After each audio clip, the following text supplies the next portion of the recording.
Hello, what's up mga ka-J-Vlog? Welcome ulit sa panibagong video, and for today's video, phone comparison tayo between sa mga budget smartphone na super duper benta ngayon sa Philippines. Tecno Spark Go 1 versus the Tecno Spark Go 2024. Ano ba ang perfect na budget smartphone na pwede nyo ma-purchase ngayon? Tara mga ka-J-Vlog, check natin.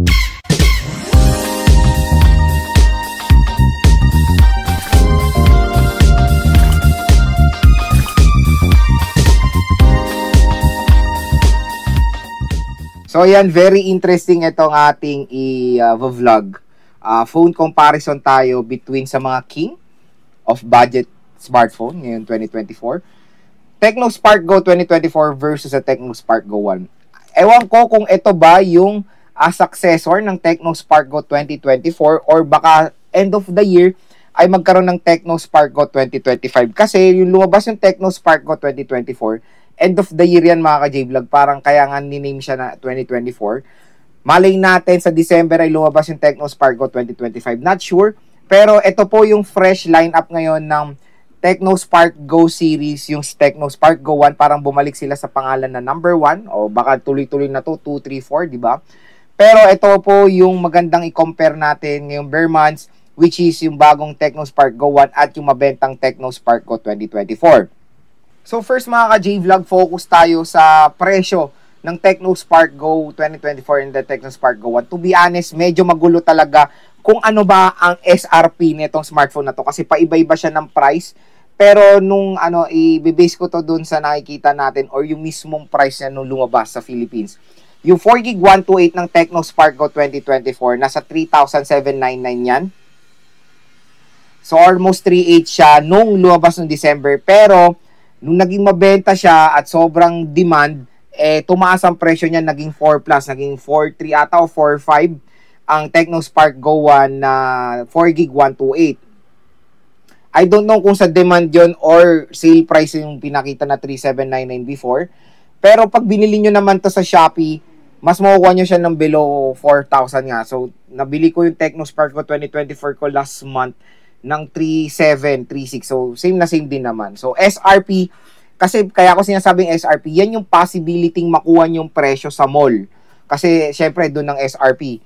Pag sa online, matik, mas mura talaga yan. Doon, asahan nyo na yan. Kaya, karamihan, ino-option yung mura. Karamihan, ino-option bumili sa online for me. For example, ako, bumibili talaga ako sa online para mas makamura nga. Pero marami pa rin sa atin ang natatakot bumili online. Hindi ko sila masisisi kasi marami talagang minsan naloloko sa online. Hindi naman lahat pero minsan meron. May discrepancy talaga. Kaya yung iba talagang mas binibili sa mall. Pero yon, dun lang, pag bibili kayo online, dun tayo sa mga trusted shop. Shopee Mall, Laz Mall, third party na sa Shopee Mall and Laz Mall. Tapos yung Tecno Spark Go 1 mga ka-J-Vlog ngayon is yung presyo niya, SRP is 4,099 pesos or almost 4,100 for the 4GB 128. So, nakabili na ako ng Tecno Spark Go 1 which is ito siya. Yes, ito. Yung Spark Go 2024 ko wala na eh. So, ito siya. Super duper satisfied ako sa performance itong smartphone na to. Pero nabili ko siya less voucher, 3,700 din. So, same price. Pero ngayon, nag-effort talaga akong tumingin sa Shopee ng Tecno Spark Go 2024 na 4GB 128, pero sad to say wala na akong makita. Ang ino-offer nila is 3GB 64 na super duper mura, 2,600 or 2,700 na lang din. Same din naman sa Tecno Spark Go 1, sa TikTok naman nasa 2,700 din siya, pero sa Shopee nasa 3,000 siya. 3,499 kasi SRP ng 3GB 64 ng Tecno Spark Go 1. So for as low as 3,000 mo kuha nyo tong smartphone na to. So available pa rin still itong dalawang to sa market.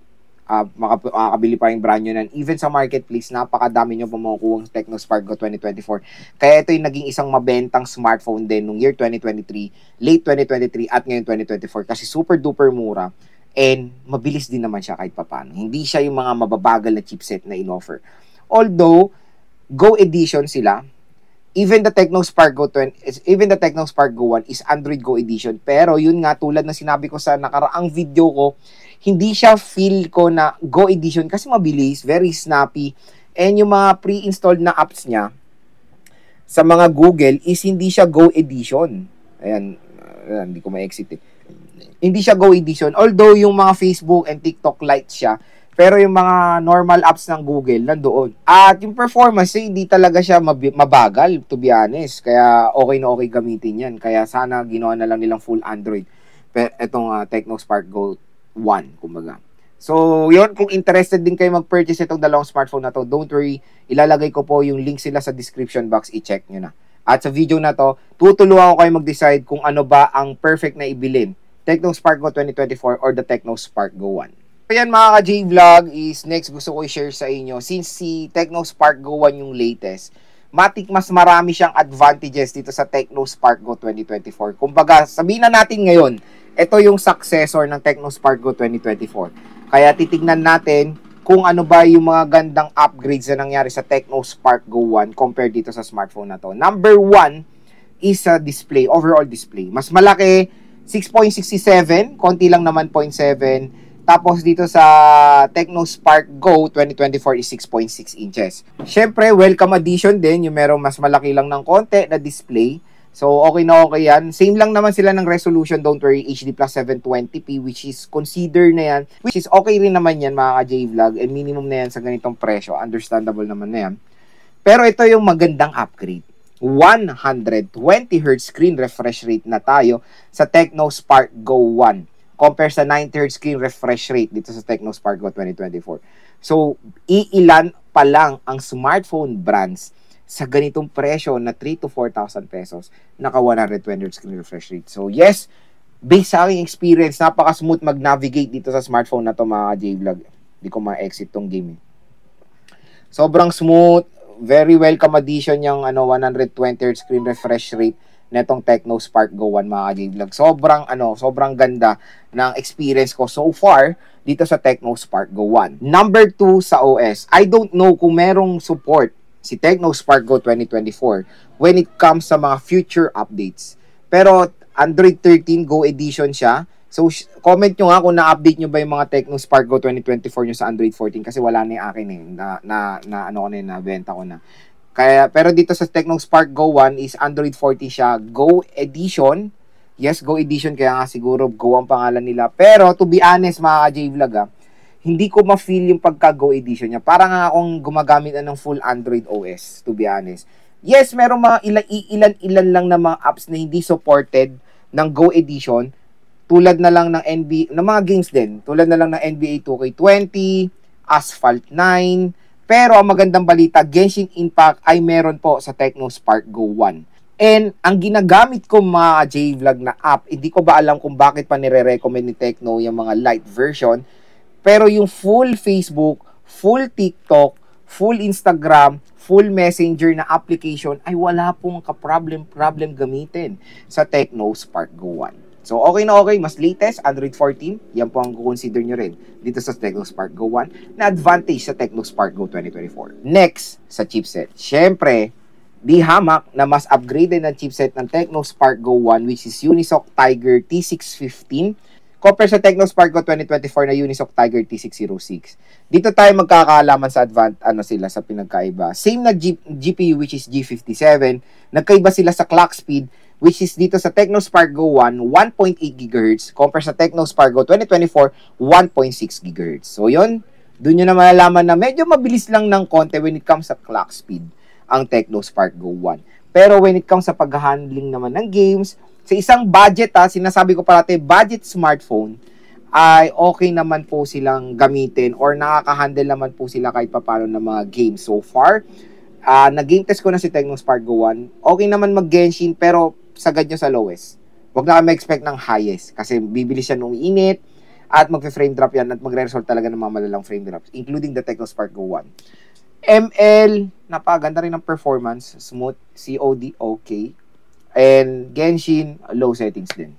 Pero mas mabilis lang, kaya siguro mas snappy siya kasi mas Kaya siguro snappy siya kasi mas mataas yung clock speed niya ng napakaunti lang. At yun nga, sinasabi nila sa Tecno Spark Go 1, pinapromise si Tecno dito na 4 years fluency, kumbaga. So, 4 years daw na magiging smooth kahit 4 years daw magiging smooth yung smartphone nyo.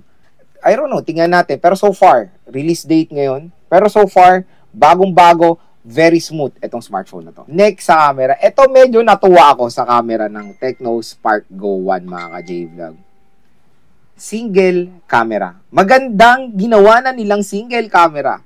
Compare naman sa Tecno Spark Go 2024, dual camera. Pero yung isang camera is AI lens lang na very useless mga ka-J-Vlog. Hindi siya ganun nagagamit.